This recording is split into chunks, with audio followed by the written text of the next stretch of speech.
A whirlwind, you described this past weekend. Yeah, seems like we were all over the world. Most of the team centered out in LA in several meets out there. Obviously, we go there to chase the good weather. That's our second West Coast meet, and the weather has been a lot better here in Platteville, Wisconsin, than it was out in LA. But in saying that, still had some incredible performances across the board by all event groups. That's exciting to see. We're in April, late April now, and 3 weeks out from the Big Ten Championships, and you want your athletes firing on all cylinders at this time of year. AJ mentioned our athletes down in Australia at the Olympic trials, and that was a very special weekend for us.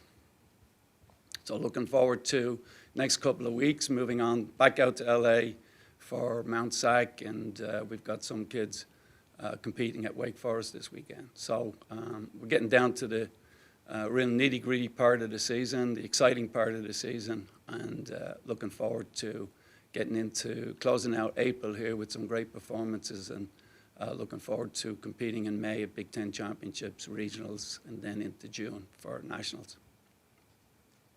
Mick, what's it like for athletes in an Olympic year like this when they're balancing what's going on here at home with the Badgers and trying to, peak at the right times with their collegiate season while also, racing in races to try to fight for a spot in the Olympics? Yeah, great question. It comes down to a lot of planning. We look at the year, we broke it down. This is Jackson Sharp, Adam Spencer, and of course it's very easy to talk about those guys, right, when they've had a very, very special year like they're having. But a lot of planning goes into that. They wanted to be in great shape 4 weeks ago in Boston at the National Indoor Meet. But you can't do it all. When we looked at the year and we looked at what's coming down the pipeline here in terms of getting through an indoor season, trying to go for that Big Ten team title, and then get them ready for NC2A indoors and Olympic trials 4 weeks later. That's a tough ask for young athletes. So we backed off during the indoor season, didn't race as much, and the emphasis all along has been on their Olympic trials. We asked Jackson and Adam to do a lot a few weeks back at the Big Ten Indoor Meet. They scored a lot of points for us, and that's how we repay them.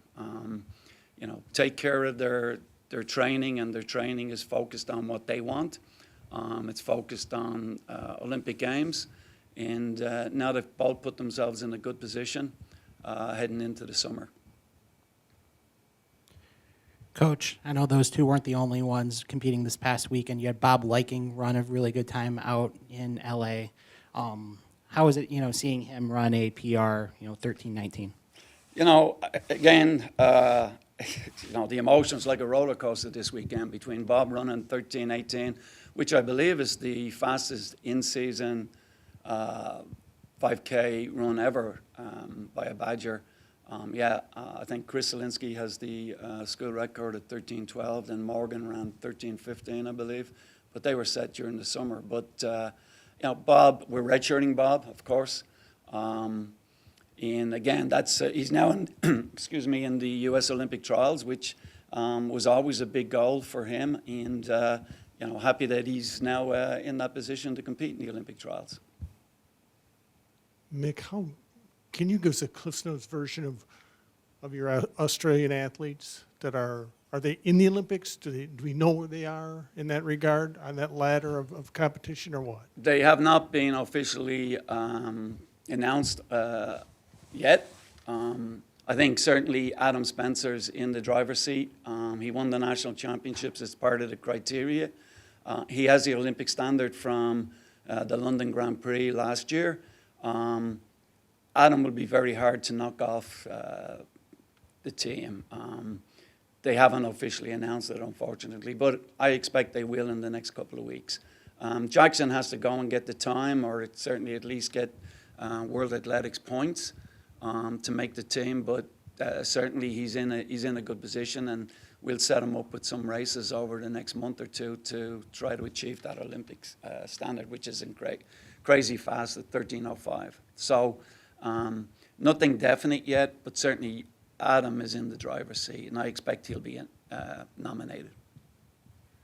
Coach, can you talk about Lee and I's performance this past weekend and what you expect from her for the rest of the season? Yeah, again, another fantastic performances. Both Lee and I and Maya Rail, jumped into 4th and 5th on the Big Ten list, right 6 and 7 on our all-time list, which is, pretty tough to do.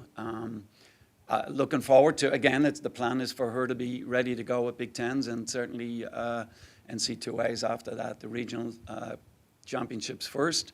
I think she's got a good shot at making it all the way to Eugene. But again, an outstanding performances by both Lee and I and Maya. Huge PRs for both of them.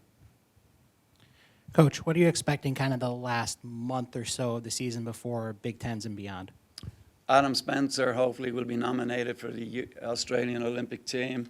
Jackson Sharp has a shot.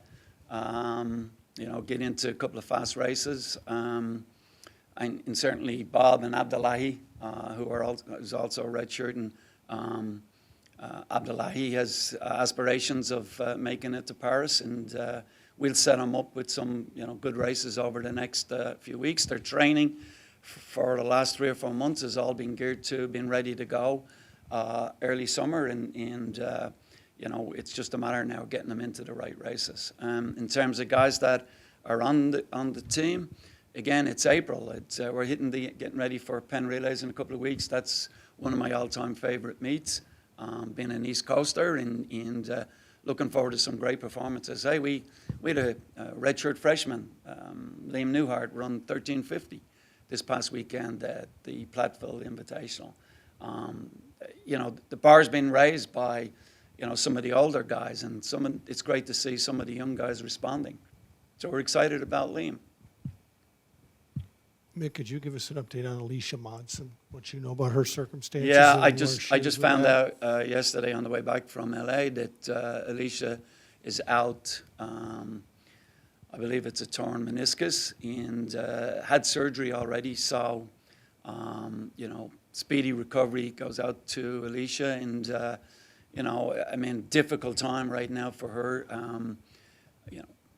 Obviously, she had big goals of being in her second Olympics in Paris, and that's not going to happen now. But certainly wish her all the best in her recovery, and Alicia will be back. She's Badger tough, and just needs to get over this injury, recover, and we'll see her again down the road.